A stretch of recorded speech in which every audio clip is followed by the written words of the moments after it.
for the beautiful introduction, Dr. Pat. I've been traveling all across this country, and I can tell you that our country is in need of healing. There is so much pain and division all across our country. I've witnessed the fabric of our nation being torn apart. Provinces, when you're out in Alberta, the talk is about leaving our great confederation. Debt is piling up to the tune of $1.3 trillion, which means every single day we are paying $141 million just in interest payments alone. Think about the impact of that on future generations. Your children, before they even start school, will owe $43,000 of debt. We need to get our fiscal house in order.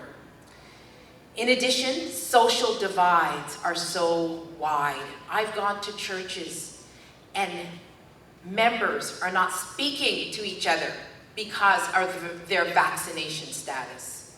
I've seen parents and children not speaking to each other because of their vaccination status. I've witnessed students who can't get their diplomas because of their vaccination status, and people, millions of Canadians, cannot travel.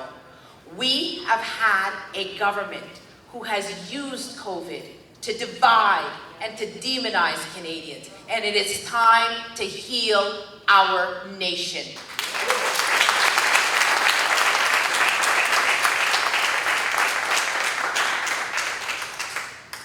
When I think about, actually, before the leadership race, I was living in Ottawa during the week to be in Parliament.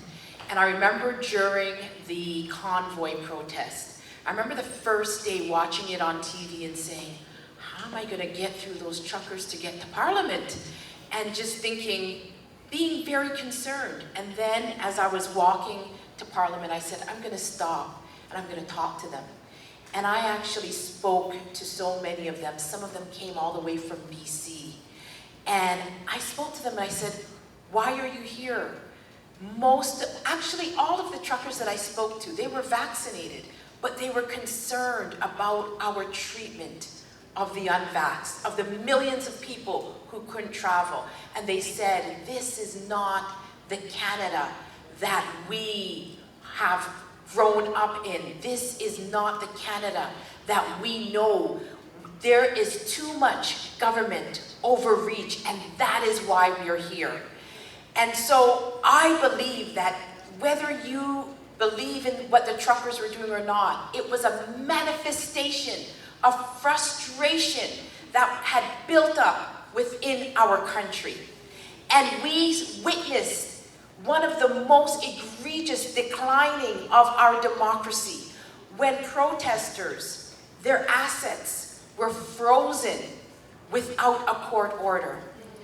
The ripple effect of that, we have seen so many business owners actually pick up and say they don't have confidence in our country anymore. If the assets of protesters can be just frozen without a court order. And there was one woman in my riding who bought a t-shirt for her daughter, and her account was frozen, and she couldn't pay her bills that month. And she came to my MP office to tell me that. So it's not about what your beliefs are. It's about knowing that we have a democracy that we trust, that the rule of law applies to every Canadian, whether or not you're an elected official, whether or not you are in Parliament, whether or not you're a lawyer or a doctor, the same rule applies to every single Canadian. And more so, when we elect our elected officials, they are elected to serve us. They are our servants.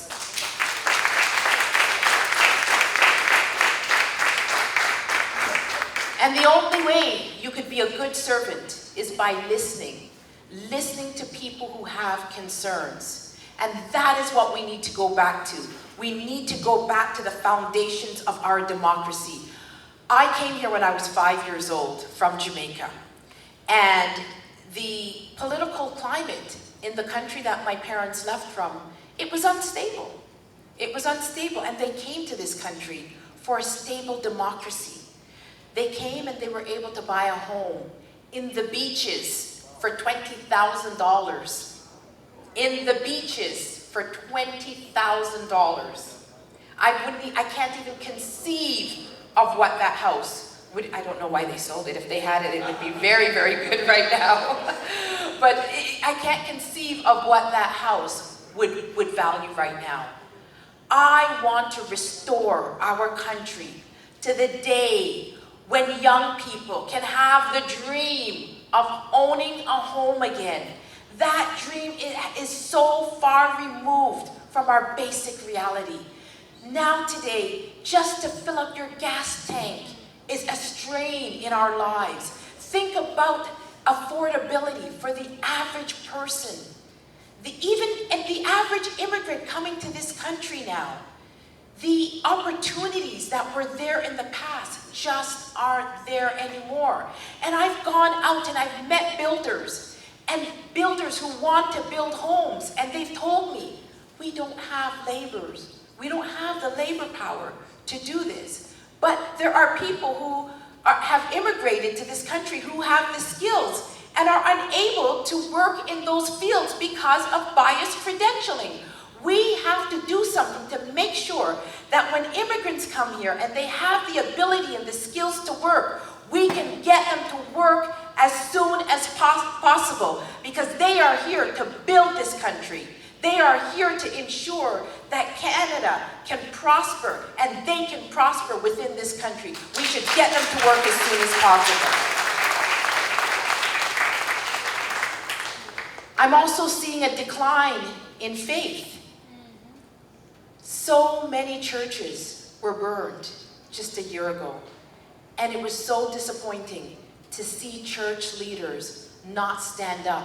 Irrespective of what your faith is, this is an institution, a building where people go as a sanctuary, and it was burnt down, and nobody, very few politicians stood up and said, this is not what Canada is about. We are a country that has a constitution that enshrines freedom of religion, that enshrines freedom of expression. These are the things in our democracy that I see eroding. Even our media is acting like an arm of the Liberal Party, of the government. We need an unbiased media, because the risk is, when you see totalitarian regimes and you see dictatorships, one key element is that the media is not separated from government. We need an independent media, and it is for that reason that I believe that the CBC needs to be restructured, and that $1 billion that we're paying them, if they are not responsible for their actions with that, I would defund that.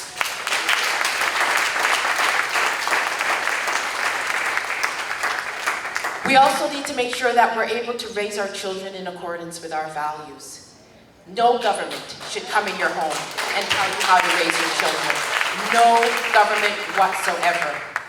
In addition, we have been promising over and over clean water on reserves. We say we want reconciliation. How can we have reconciliation with First Nations people when we continue to break our promises to them? Something as simple as clean water on reserves. We cannot even honor that promise, and yet we claim we want reconciliation. If we want reconciliation, the first thing we have to do is start honoring our promises.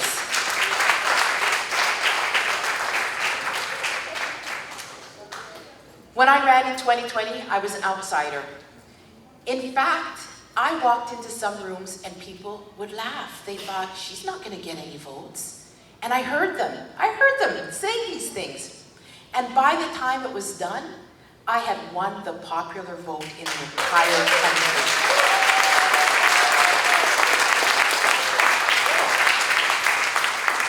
And the reason it wasn't just about me, It was about all of the people out there who said, you know what? I like an honest politician. This politician, she not only tells me what her policies is, she tells me what she personally believes. And I believe that she has the best interests of every single Canadian at heart, and her policies will prosper all Canadians. And that's why I believe I did so well, because I was a bridge builder.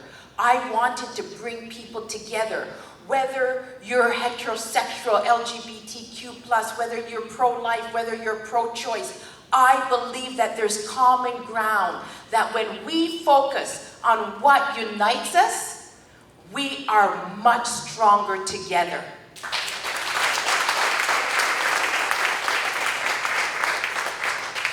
So I want to save some time for questions, but I just want to highlight the state that we are in. I've seen business people literally cry because their businesses are collapsing.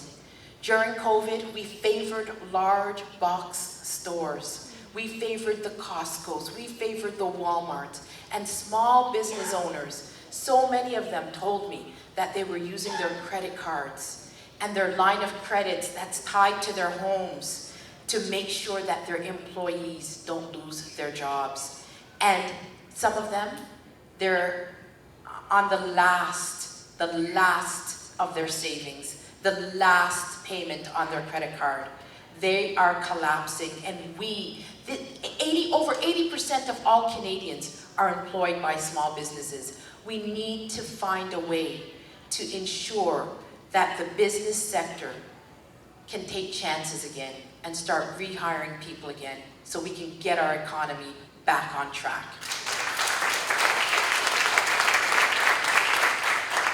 I'm not a career politician. I'm someone who really believes that my country is on a precipice and we need to change the direction of our country. We need to unite. We need to have policies that develop our natural resources while protecting the environment.